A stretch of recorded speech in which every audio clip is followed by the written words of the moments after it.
This is what happens when you go for a ride with people that have just been in the TT.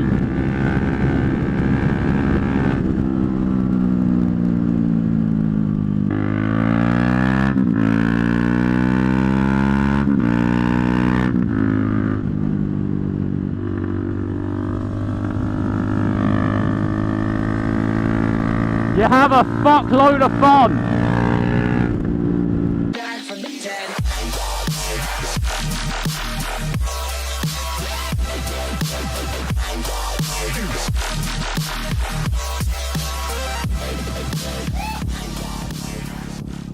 Hey guys, how you doing? So yesterday I was out with a few people from the bike club, and for some reason I tried to make a video while I was riding. I can't use most of the footage because let's just say I was with the fast-paced group. There's an Aprilia 209 up in front, an S1000 RR right in front of me, an R1 a few bikes ahead, and a Jigsaw Thou. Look at all these, and obviously a fucking Caberg Mito. Because why not?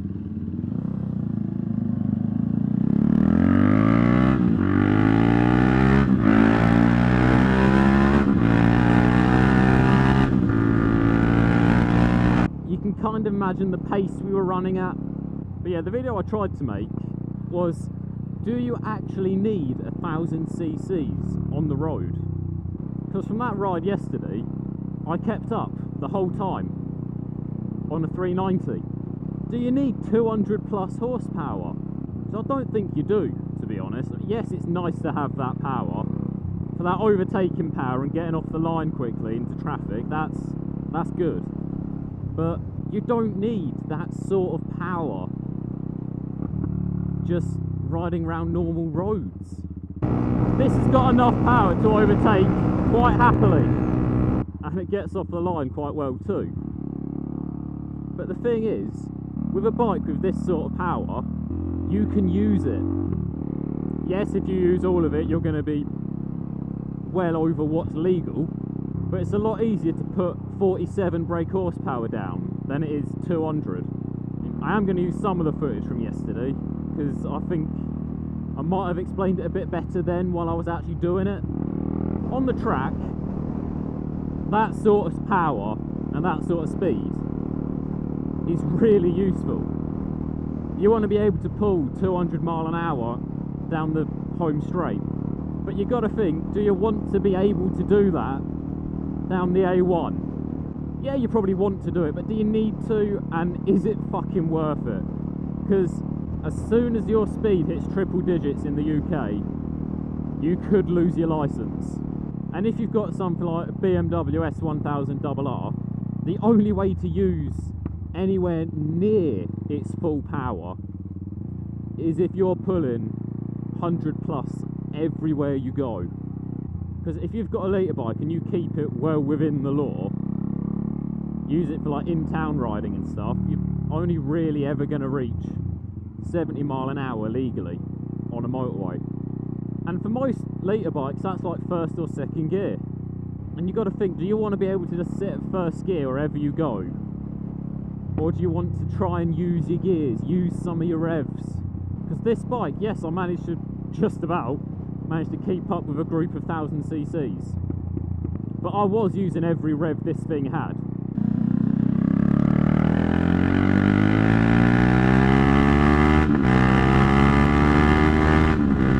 Something like this, like 390, 500cc at the most, is all you really need on the road.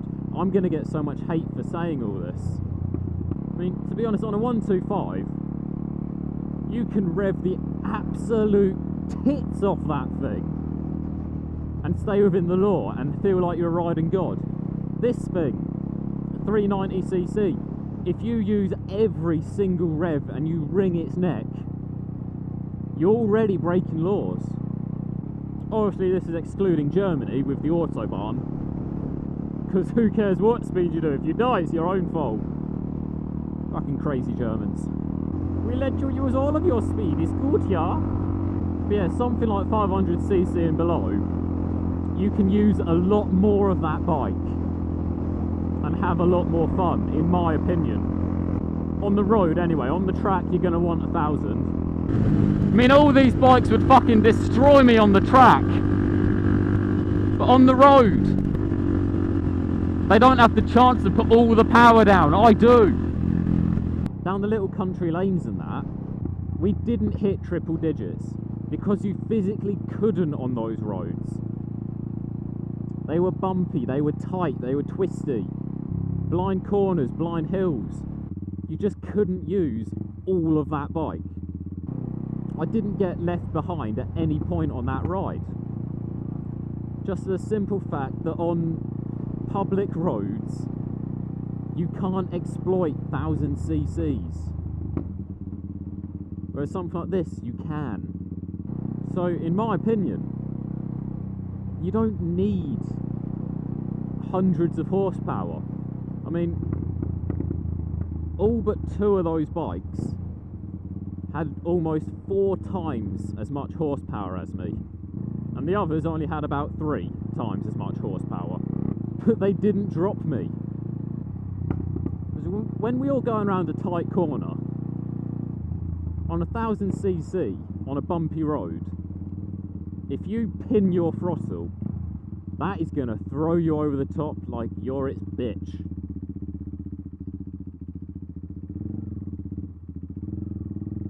Whereas on something like this, go around a tight little corner, halfway around it, pin the throttle, power out of it like a boss.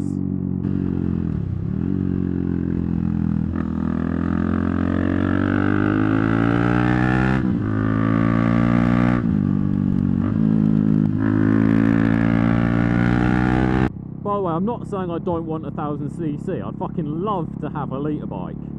But it's not something you need, it's something you want. To be honest, in the UK, you don't need more than a 125. Because 125s, 90% of them will do the national speed limit. You can pin them wherever you go and you won't be breaking the law a lot. The only time you start to think, oh, I do actually need a bigger bike is on the motorways.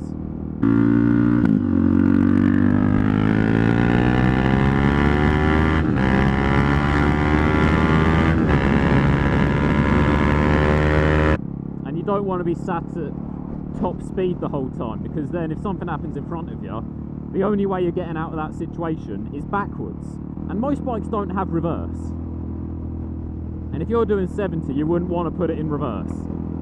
So sometimes you do need that extra oomph just to power out of something. But right now, I'm sat at the speed limit on 6,500 RPM. This red line's at 10.5. But if I use any more of the revs, I'm breaking the law. And on like 1,000, you'd be sat here in 6th gear at about 3,000-4,000 RPM. So you don't need 1,000 cc. You don't really need more than a 500.